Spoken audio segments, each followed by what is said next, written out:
Bismillahirrahmanirrahim. Assalamualaikum warahmatullahi wabarakatuh. Di video kali ini, admin kembali berbagi informasi terkait penyelesaian tenaga honorer atau teman-teman yang sudah dinyatakan lulus dalam seleksi kompetensi untuk jadi ASN P3K di tahun 2023, terkhusus untuk guru. Oke, dimana kita ketahui bersama bahwa pengumuman kelulusan sudah selesai teman-teman ya, dimana diumumkan itu pada 22 Desember.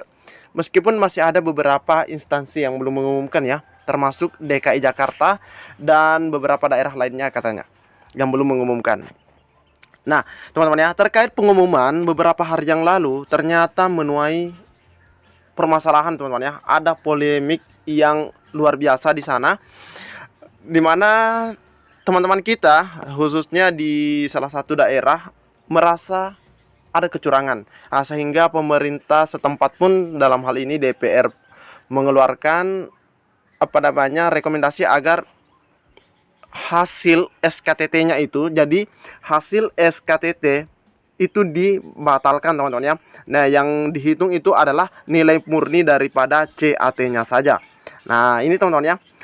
Oke, nah jadi dari nilai CAT ini, apakah teman-teman yang melakukan aksi atau protes atau merasa dirugikan akan lulus setelah ini diberlakukan atau seperti apa? Nah, oke, kita lihat saja informasinya teman-teman ya.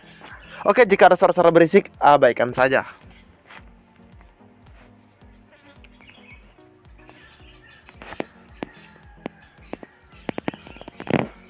Oke teman-teman ya, nah ini adalah foto dokumentasi ketika teman-teman kita melakukan aksi juga. Ini informasinya Kamis 28 Desember 2023, di mana di sini informasikan bahwa DPRD Madinah keluarkan rekomendasi pembatalan nilai SKTT. Jadi surat pembatalannya sudah dikeluarkan teman-teman ya. Nah ini, keluarkan rekomendasi pembatalan nilai SKTT.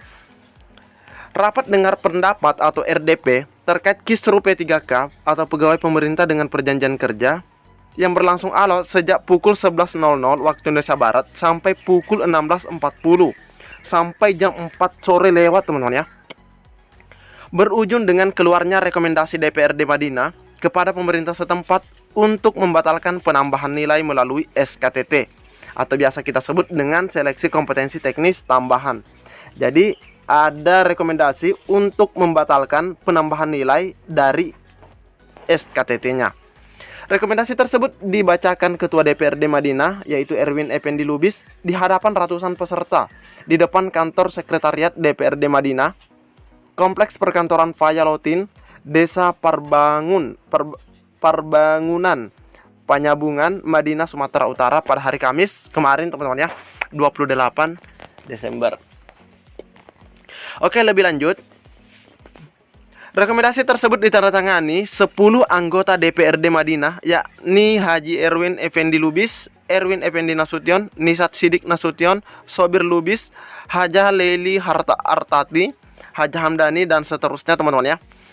Adapun poin-poin rekomendasi yang dikeluarkan para wakil rakyat usai menggelar RDP adalah sebagai berikut.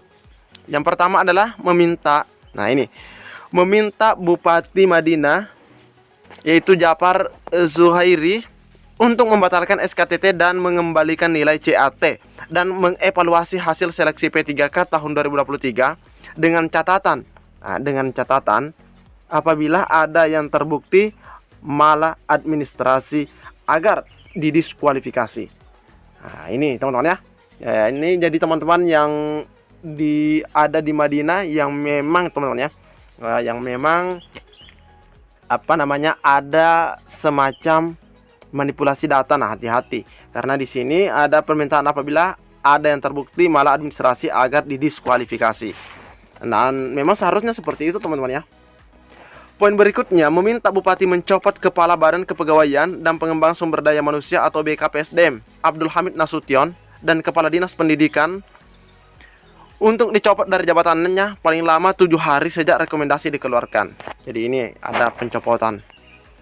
Usai membacakan rekomendasi itu, Erwin Lubis menyerahkan salinan surat kepada perwakilan peserta. Hidup DPRD, hidup DPRD, teriak ratusan guru yang mengaku dicurangi dalam seleksi penerimaan P3K. Nah, kemudian satu persatu para guru menjabat tangan anggota DPRD yang hadir. Terlihat isak tangis pecah ketika mereka merangkul para wakil rakyat yang telah mendorong lahirnya rekomendasi tersebut. Di sisi lain, beberapa anggota DPRD Madinah masih terus bergerak menginisiasi pansus untuk membuka tabir dugaan kecurangan dan kesewenang-wenangan dalam penentuan kelulusan P3K di Bumi Gor dan Sambilan. Nah ini teman-teman ya, nah ini DPRD-nya sudah mengeluarkan surat rekomendasi pembatalan nilai ya, hasil penilaian dari SKTT-nya. Ini dari Madinah teman-teman ya. Nah selanjutnya, nah ini ada informasi lanjutan masih pada media yang sama. Ini Jumat 29 Desember, di mana terindikasi manipulasi nilai peserta. Kaban BKPSDM dan Kadisdik Madinah layak dilaporkan ke APH. Ponder Madinah Care ya, waralaba yang vokal menyampaikan kritik kepada pemerintah Kabupaten Mandailing Natal, Wadi Al-Rashid Nasution menilai Kepala Badan Kepegawaian dan Pengembangan Sumber Daya Manusia Abdul Hamid Nasution dan Kepala Dinas Pendidikan atau Kadisdik yaitu Dolar Hafrianto Siregar layak. Nah, di sini ada kalimat layak diadukan ke aparat penegak hukum karena terindikasi manipulasi nilai peserta P3K. Hal itu disampaikan Wadi usai membaca berita di salah satu media online dengan judul Kuliti Dolar dan Hamid di RDP DPRD Madinah. Pemkab Madinah terbukti manipulasi nilai peserta SKTT. Berdasarkan ini, harusnya pelamar P3K secara kolektif melaporkan orang bernama Dolar dan Hamid yang disebut dalam berita. Dalam berita itu dituliskan, dari perdebatan alot tersebut akhirnya disepakati agar pihak Pemkab Madinah melakukan simulasi penilaian terhadap SKTT. Setelah melakukan simulasi, justru terungkap bahwa nilai SKTT peserta ujian semuanya telah direkayasa dan dimanipulasi. Wow, teman-teman ya. Sontak saja ratusan peserta RDP P3K tersebut berteriak keras, batalkan hasil ujian SKTT. Nah ini teman-teman, ini informasi di hari ini yang dimuat di media ini lagi. Atas hal itu, Wadi pun menyarankan tidak melakukan pembelaan terhadap keduanya karena terindikasi manipulasi nilai peserta. Berjanji pula dia 2024 diluluskan. Memangnya 2024 dia bupati. Nah ini, untuk diketahui pada Kamis pada 28 ya, Madinah menggelar rapat dengar pendapat. Nah yang telah kita sampaikan di menit sebelumnya, rapat dengar pendapat dengan menghadirkan Kepala BKPSDM Madinah dan Kepala Disdik Madinah dan menjelaskan secara terang benderang seleksi P3K yang menimbulkan kisruh di tengah-tengah masyarakat. Nah di mana dalam rapat itu baik Hamid maupun Dolar tak berkutik menanggapi beragam pertanyaan balik dari anggota DPRD maupun peserta P3K. Bahkan Kepala BKPSDM hanya menjelaskan hal yang sama secara berulang seolah dia tidak paham teknis pelaksanaan SKTT.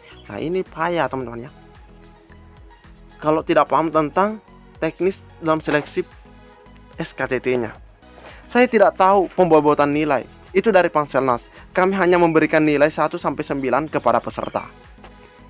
Padahal peserta hanya minta penjelasan indikator penilaian yang digunakan keduanya sehingga memutuskan memberikan nilai 1 kepada satu peserta dan 9 kepada peserta yang lain. Nah itu teman-teman ya, apa maksudnya? Apa alasan dari penilai tersebut memberikan ke si A nilai 1, ke si B nilai 9. Nah itu yang ditanyakan, bagaimana caranya teman-teman ya, dalam sistem penilaiannya. Sebelumnya diberitakan salah satu peserta mempertanyakan indikator penilaian yang digunakan Kaban KPSDM dan Kadisdik Madinah sehingga ada yang mendapat nilai tinggi dan rendah. Bapak tidak kenal saya, tidak tahu seperti apa perilaku dan kematangan spiritual saya, tapi bisa-bisanya Bapak memberikan nilai 1 untuk saya, ujar peserta yang diikuti gemuruh tepuk tangan. Nah ini teman-teman ya, Saprudin, guru honor berprestasi dan mengabdi sekitar 17 tahun menambahkan dirinya bertanya-tanya alasan Abdul Hamid dan Dolar tega memberikan nilai rendah untuknya pada SKTT. Ini Pak, saya bawa sertifikat penghargaan dari Cagar Budaya waktu Bapak berkunjung meninjau salat subuh berjamaah di Natal. Saya ada. Lalu dari mana Bapak bisa memberikan nilai terendah kepada saya? Menanggapi hal itu, Dolar hanya memberikan jawaban normatif yang tidak substansial. Sekarang yang harus sama-sama kita pikirkan adalah solusi. Kami sudah menyurati BKN untuk pelaksanaan tahun 2024. Senada dengan itu, Abdul Hamid pun hanya memberikan jawaban berputar-putar terkait aturan pelaksanaan SKTT dan konsekuensi pemotongan nilai teknis peserta sebesar 30%. Kaban KPSDM juga tak mampu menjawab indikator penilaian yang digunakan. Nah ini ya teman-teman ya, untuk menentukan seseorang bermoral rendah atau tinggi. Nah ini kalau tim penilai tidak paham, ya jadinya seperti ini teman-teman ya, akan muncul permasalahan. Nah seharusnya kan ini sudah dipahami betul-betul teman-teman ya. Jadi ini adalah permasalahan yang ada di Madinah, dan DPRD-nya telah mengeluarkan surat yang teman-teman tadi sudah saksikan di menit sebelumnya. Mungkin cukup sampai di sini informasi yang dapat admin bagikan di video kali ini. Lebih dan kurangnya admin mohon maaf. Assalamualaikum warahmatullahi wabarakatuh.